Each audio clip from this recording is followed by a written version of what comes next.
Dobrý deň. Tu je tím ESWC a vy sledujete videoprehľad, v ktorom s vami zdieľame najdôležitejšie a najzaujímavejšie udalosti v histórii rozvoja strunovej dopravy a spoločnosti ESWC za uplynulé týždne. Hlavné témy vydania. Úskaj transport na pracovnej večeri Lide. Nová epizóda podcastu videoprehľadu One to Sky. V Minsku sa bude konať strategické stretnutie s VC Premium Lubu Andaš, nové investičné príležitosti 2024. Nestrácajme čas a hneď prejdime k prvej udalosti. Zástupcovia spoločnosti Úskaj Transport sa zúčastnili na obchodnej večeri Light. Na podujatí bolo vyše 50 podnikateľov, ako aj ďalšie vplyvné osobnosti, ako napríklad Jeho excelencia Abdullah bin Tuga Al Marri, minister hospodárstva Spojených arabských emirátov, a Mohamed Lutah, generálny riaditeľ Dubajskej komory.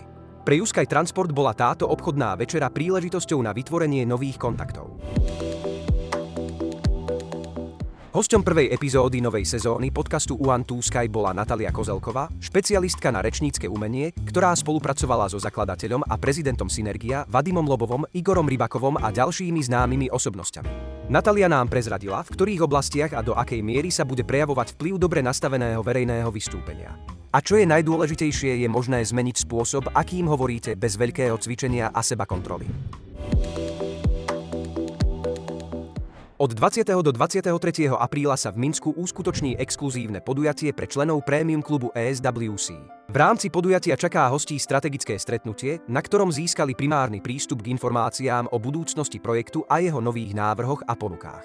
Na záver trojdňového programu budú môcť účastníci nadviazať nové kontakty s významnými investormi z celého sveta a dozvedieť sa najlepšie obchodné prípady od kolegov podnikateľov.